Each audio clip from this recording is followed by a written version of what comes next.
welcome back to Secret Weapons. My name is Mark Johnston, and if this is your first time here, this is a YouTube channel where we do gear demos and reviews, as well as studio tips and tricks for leveling up your writing, your playing, and your production from the perspective of a guitar player working out of a studio. If that's the kind of thing that would appeal to you, please hit that subscribe button and stick around for future videos. Today, we're taking a look at the Beetronics BeeBeeDee.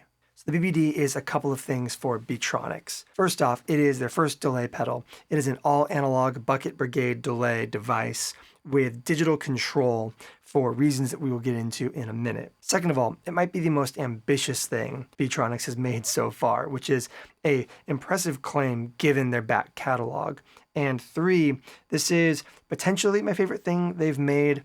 I tend to be a really big fan of the fuzzes and drives that Beetronics tends to come out with, and so those usually kind of pull me in very, very effectively. I have found that some of my favorite songs I've ever written on this channel were for Beetronics dirt devices, and I usually judge how much I like a device by how good the song I write with it is. The BeeBeeDee is in the pantheon of great analog delays, very impressive as a newcomer to the field. Because even as a standard fare analog delay, this is great with a lot of strong offerings on hand. You have a tone control that is flat at noon with high pass and low pass filtering available, which is incredibly useful if you want chirpy, brighter, more rhythmic repeats, or murkier, mellower, warmer sounds from that kind of grind that is the BeeBeeDee chip, especially at longer delayed sounds. You have a really, really effective taper knob for the repeats that allows you to get really close to infinite without getting into runaway oscillations unless you absolutely want them,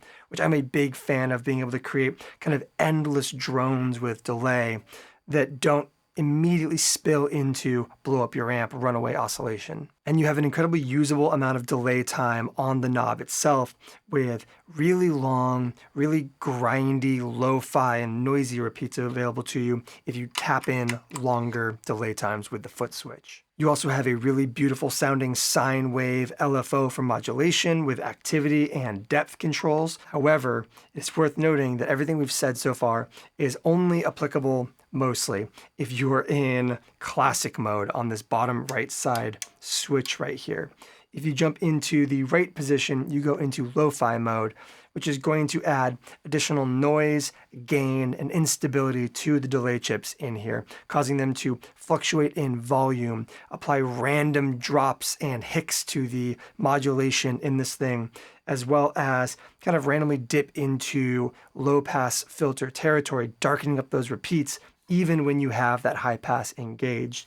It is less predictable, less conventionally useful as a rhythmic delay component, but far more interesting as a texture generator, as either a broken down delay device, or when you take those delay times up to the minimum as a kind of like great real-time modulator, turning from a chorusing device into more of a broken cassette or warped vinyl environment. And if you switch that to the left position, you go into pitch mode.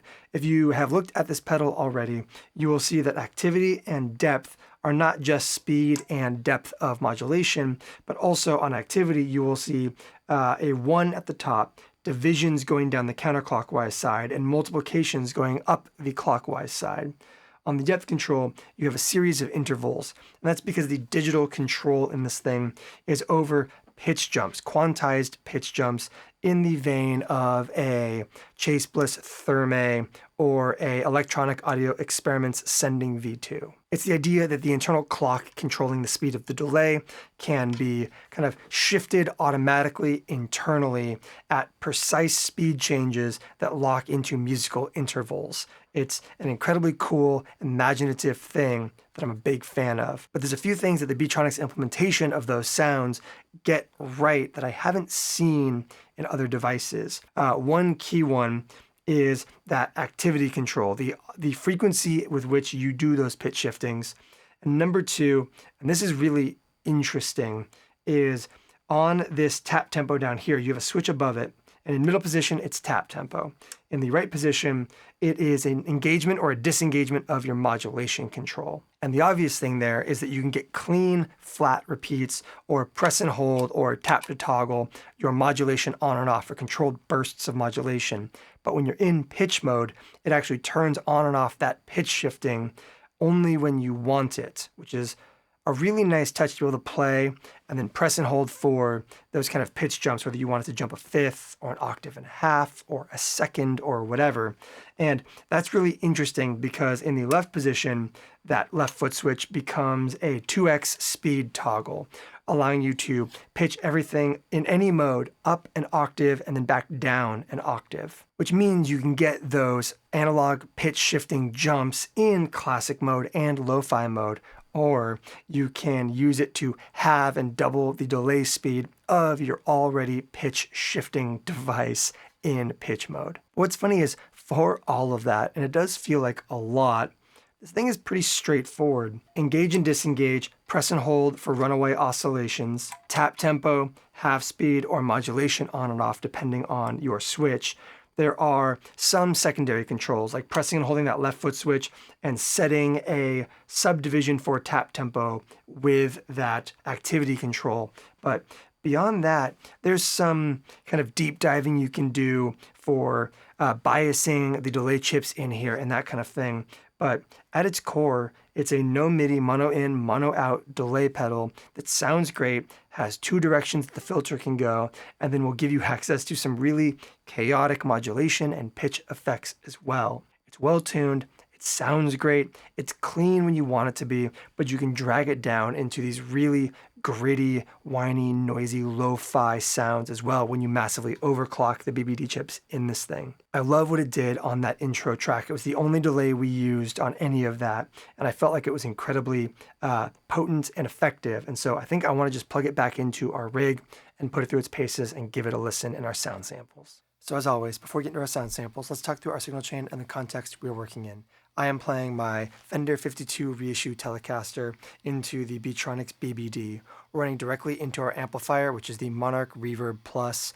This is our clean tone.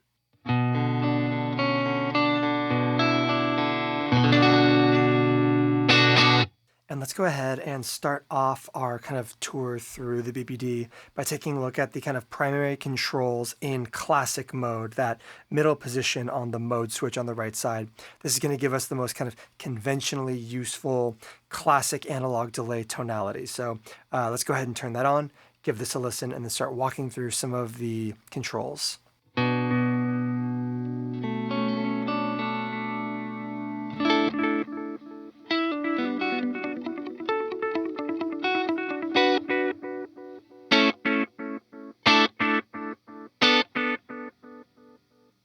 So we are at basically all knobs at noon, except for our mix knob. We are bringing it slightly below noon because at and above noon, you get unity and start losing drive volume. So let's start by giving a listen to that mix taper because it's a little bit different than a lot of delays tend to be.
And for a little bit of context, let's take that past noon again, and then bypass the pedal.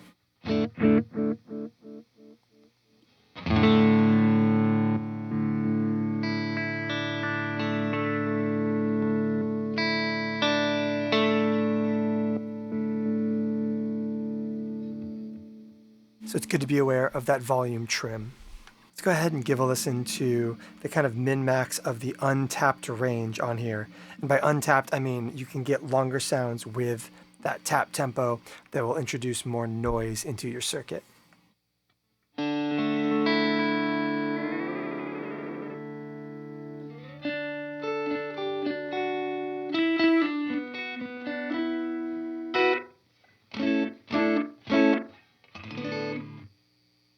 Obviously, you can get really close to unity, somewhere in that ballpark of like 30 milliseconds or something like that.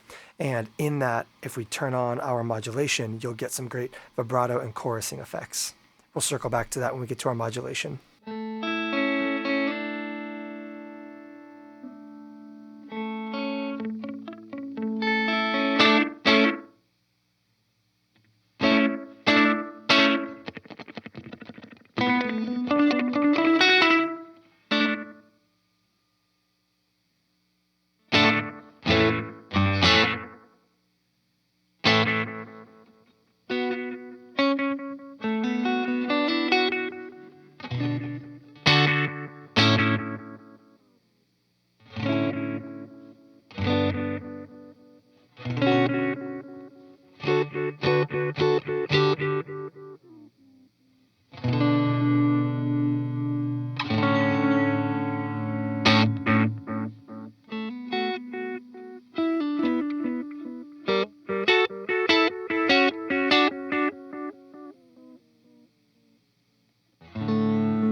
As you can hear, you start to get a lot more grits, a little less low end, but a little bit more clock noise as you crank that time farther and farther up.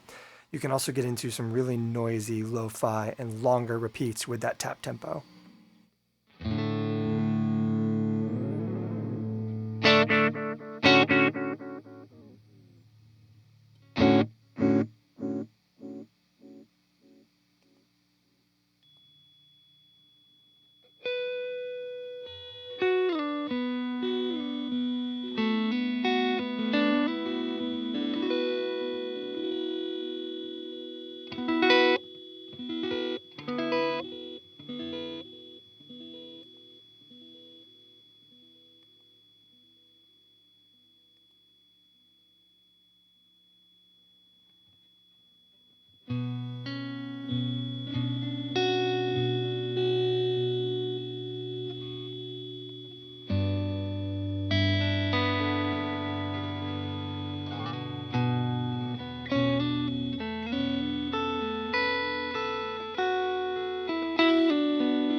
But of course, if you don't want that kind of ever-present hissing that's happening right now, you have a two-band tilt EQ. You can low pass it out and get a really dark repeat.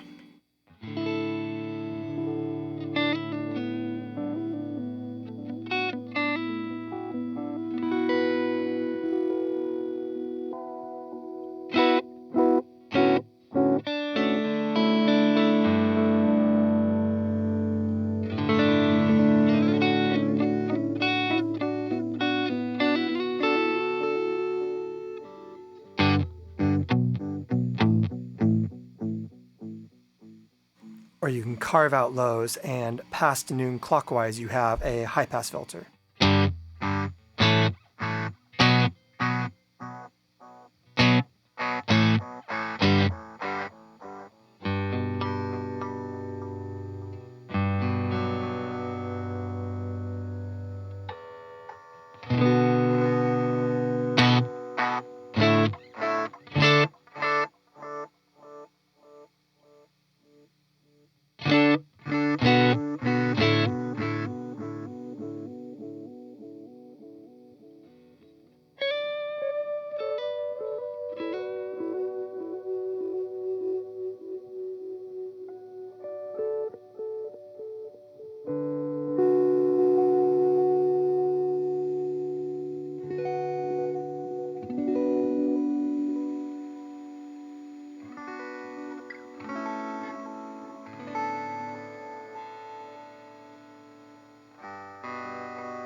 let's go ahead and take a look at that modulation.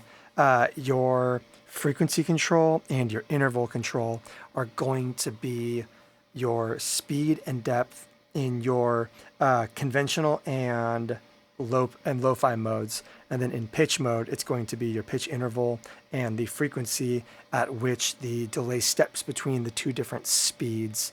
So in classic mode that we're in right now, let's go ahead and bring in some of that modulation, starting off with a kind of cool real-time. Let's go full vibrato so you can hear how this high low pass filter will also give you some great like lo-fi broken cassette warbles.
And of course, that regeneration in the middle is going to be your regen.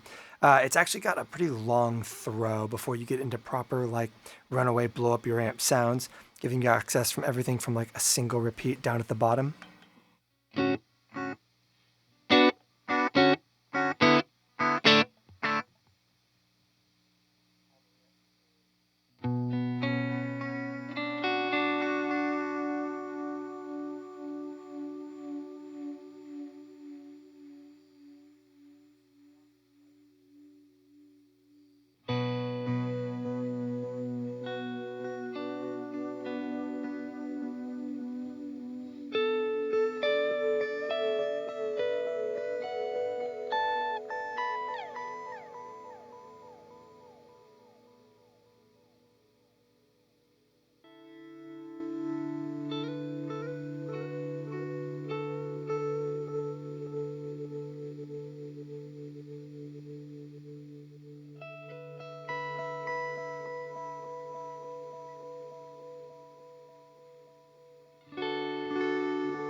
So let's go ahead and take a look at the utility of the foot switches down below.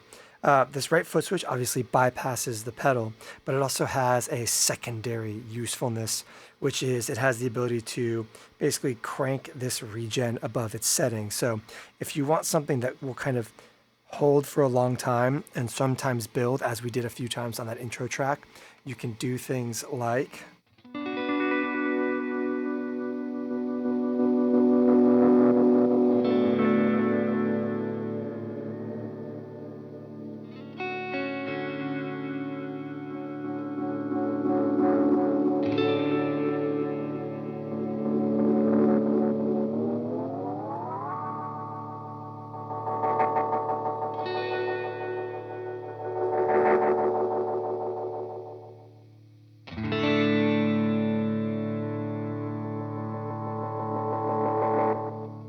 pretty useful. Let's go ahead and take a look at that left foot switch, which has a couple really great utilizations here. You have in the center position of this 3 position right here, you have the tap tempo, which we've been using.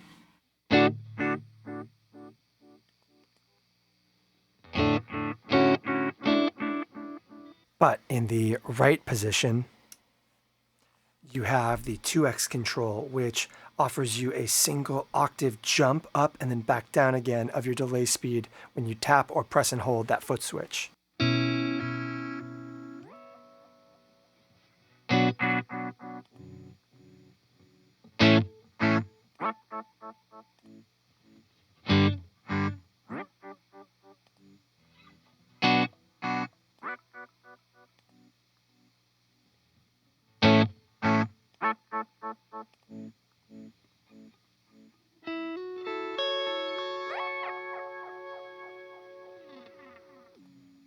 And as you can hear, a really important piece of the puzzle there is it shifts everything that is currently in the buffer of the delay up, which means if you hit a staccato note or a single note and let it go before you pitch shift, you will only get that clean pitch shifted octave up or octave down.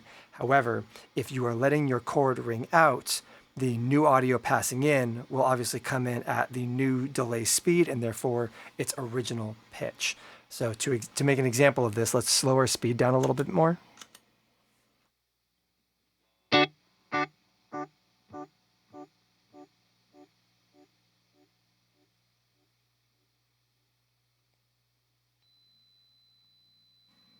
So for example, we've slowed our speed down quite a bit.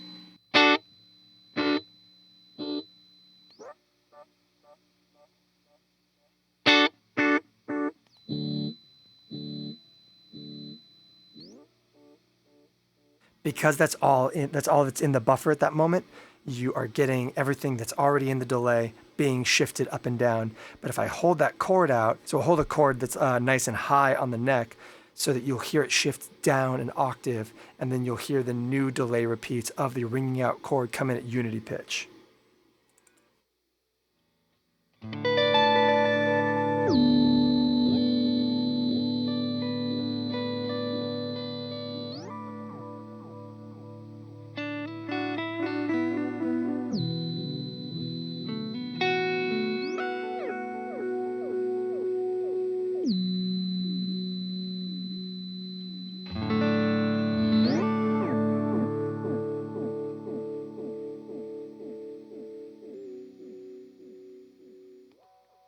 And because that pitch shift is not instantaneous but has a tiny bit of drag to it, you can hear that drag represented in the repeats. And then on the other side of that 3-position switch, you have a press and hold to engage or disengage your modulation.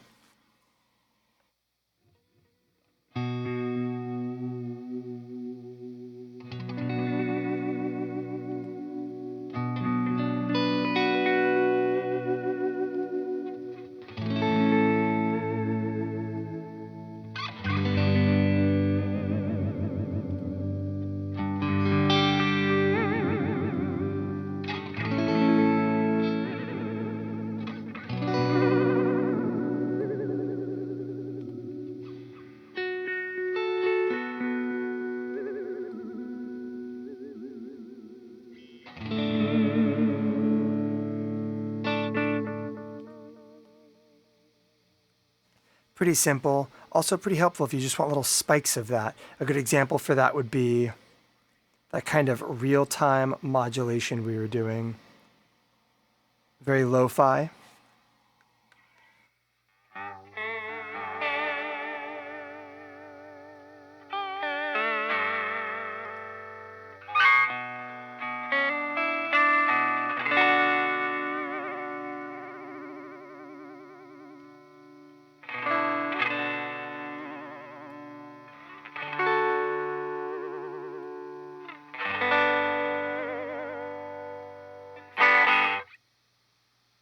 Cool if you want like controlled warbles and selective chaos. While we stay in that lo-fi mode, kind of real-time modulation, let's jump over from classic to lo-fi proper, which is going to be grittier, gainier, noisier, more random modulation, and also some weird volume drops by design.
Yeah, that mode just is like that sometimes. And last but not least, let's go ahead and step over to our pitch mode, which is going to be a selectable quantized pitch jump, anywhere from an octave to a second to a fifth above an octave, all sorts of options, from kind of smaller jumps to bigger jumps this way.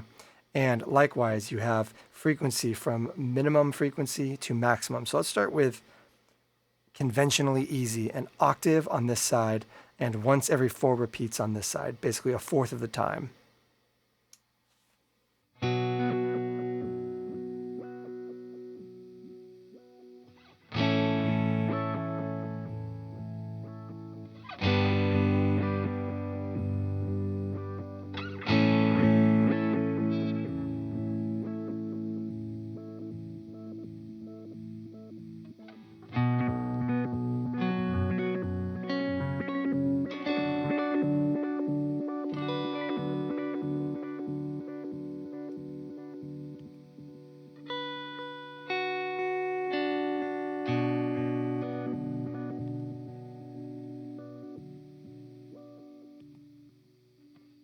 Obviously, when you jump into that kind of modulation burst mode on the switch, it gives you access to controlled, much like that modulation, controlled moments of those repeats jumping out.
if you want total chaos, there is a random interval mode.